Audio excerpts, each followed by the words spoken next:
Eles chegam inesperadamente, crescem até o tamanho de um prédio de vários pisos e destroem tudo em seu caminho, tirando milhares de vidas. Não são monstros de filmes populares. Estou falando sobre a água do mar comum que de repente se junta em um tsunami. Se você acha que eles nunca vão preocupar você, eu não teria tanta certeza. Como você reconhece tal ameaça iminente e como o oceano produz essas ondas assassinas? O maior perigo de um tsunami é a sua rapidez. Não é à toa que em japonês tsunami significa onda no porto. Dizem que foi inventado por pescadores. Retornando com sua captura, eles viram que seu porto havia sido destruído por uma onda violenta que eles nem tinham visto. O fato é que, em mar aberto, os tsunamis geralmente não ultrapassam 1 metro, 3,3 pés. Mas em comprimento, ou seja, a distância entre as cristas, podem atingir de 100 a 200 quilômetros, 60 a 120 milhas. Isso é pelo menos 1000 vezes maior do que as ondas comuns.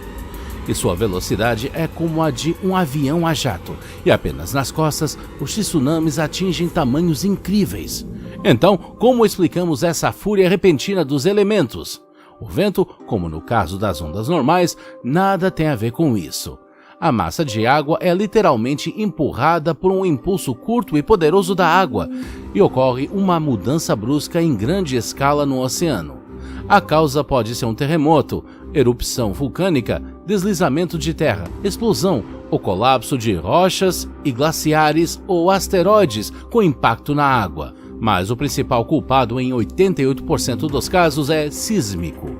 A energia motriz de um tsunami, ao contrário de uma onda comum, passa pela água, não por cima dela. Portanto, 95% do ciclo de vida de um tsunami é invisível a olho nu, e somente no final ele vem à superfície.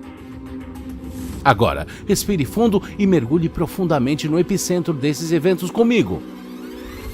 Até o momento em que as placas litosféricas da crosta terrestre se movem. O tremor é poderoso, quase 8 pontos, o que significa que um tsunami não pode ser evitado. Por causa do choque, parte do fundo do mar sobe, enquanto outra desce. E o oceano começa a oscilar verticalmente, lançando uma série de ondas. Se um navio estiver acima do centro deste terremoto, é seguro. A altura das ondas batendo do seu lado é de cerca de meio metro, 1,64 pés. Mas nas profundezas do oceano tudo está tremendo, do fundo à superfície. Imagine a enorme massa de água agora correndo para a costa, e a uma velocidade de 400 a 880 km por hora, 249 a 547 milhas por hora. E em alguns casos até 1000 km por hora, 621 milhas por hora. O que você vai ver da costa? Se você está esperando por uma onda assassina como em filmes de desastre, pode não estar pronto para o que realmente vai acontecer. E você mesmo certamente encontrará sua morte, paralisado pelo comportamento incomum da água. Antes de um tsunami, ele costuma recuar, expondo a costa devido ao assentamento de terras no local do terremoto. Portanto, a pior coisa que você pode fazer nesse momento é começar a coletar conchas e animais do fundo do mar. Isso é o que muitas pessoas fizeram ao se deparar com o tsunami pela primeira vez. Enquanto isso, na costa, parte da onda desacelera para 50 km por hora, 31 milhas por hora. E o resto da massa de água começa a subir devido ao congestionamento. Quanto mais fundo o oceano, mais alta é a crista. E quanto mais a água recua, mais grandioso é o tsunami. Mas agora que você sabe o motivo desse estranho comportamento, pode avisar os outros da catástrofe iminente, como fez a colegial inglesa Tilly Smith na costa do Oceano Índico em 2004.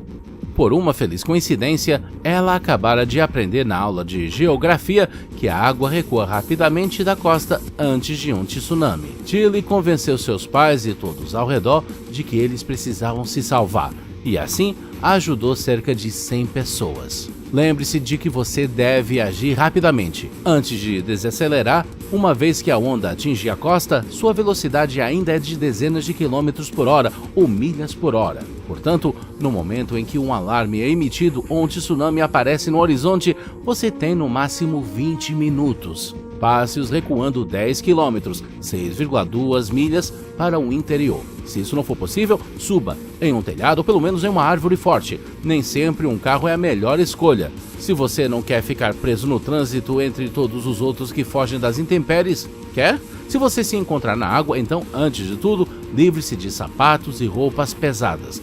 Você poderia facilmente ser atingido por escombros e ser carregado para o oceano, e com essas roupas seria extremamente difícil escapar. Além disso, não se apresse para voltar alegremente à zona de perigo quando a água baixar. Isso é o que os residentes da cidade soviética de Severokursk fizeram durante um tsunami em 1952. Como resultado, aqueles que sobreviveram à primeira onda foram varridos meia hora depois, com a segunda, que tinha cerca de 15 a 18 metros, 49 a 59 pés de altura. Infelizmente, isso não é incomum. Existem várias ondas e a primeira nem sempre é a maior. A próxima pode demorar 2 a 3 horas para chegar e não enfrentará nenhum obstáculo. A primeira onda limpa o caminho, levando carros, árvores e propriedades com ele. A segunda carrega tudo de volta, destruindo edifícios e tudo em seu caminho. Foi exatamente o que aconteceu em Severokursk. Os tremores começaram por volta das 4 da manhã.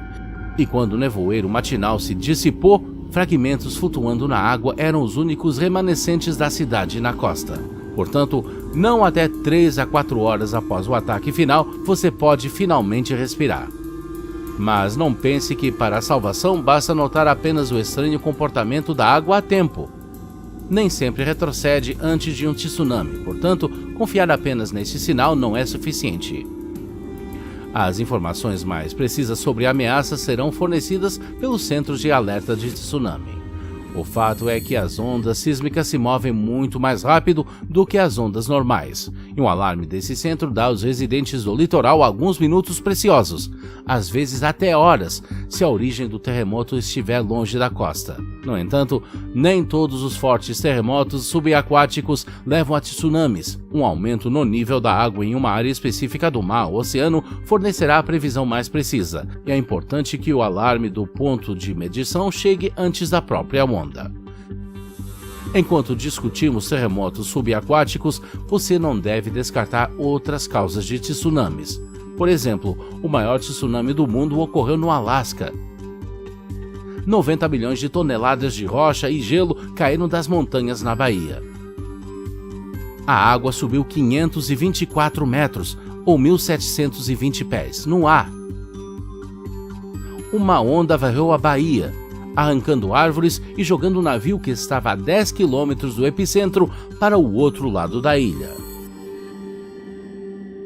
E o tsunami resultante da erupção do vulcão indonésio Krakatoa no século XIX destruiu milhares de navios e ceifou dezenas de milhares de vidas. Embora, de acordo com as estatísticas, os vulcões sejam a causa de cerca de apenas 5% desses desastres. Não apenas as ondas assassinas podem ser criadas pela natureza, mas também pela própria humanidade. Por exemplo, explodindo uma bomba atômica subaquática, como aconteceu em meados do século XX.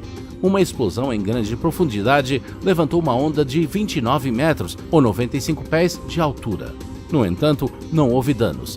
Depois de quebrar 300 metros, ou 984 pés, ela se acalmou. A causa mais rara de tsunamis são asteroides, com um diâmetro de mais de 1 km, ou 0,62 milhas, caindo na água. Por exemplo, de acordo com uma versão, o asteroide Chicxulub, com um diâmetro de 11 a 81 km, ou 6,8 a 50,3 milhas, e com uma cratera de 20 km, 12 milhas de profundidade, causou a extinção dos dinossauros. Privou a Terra de luz solar devido à liberação de poeira na atmosfera e desencadeou um tsunami de 14 metros a 1,5 km, ou 46 pés a 0,93 milhas de altura.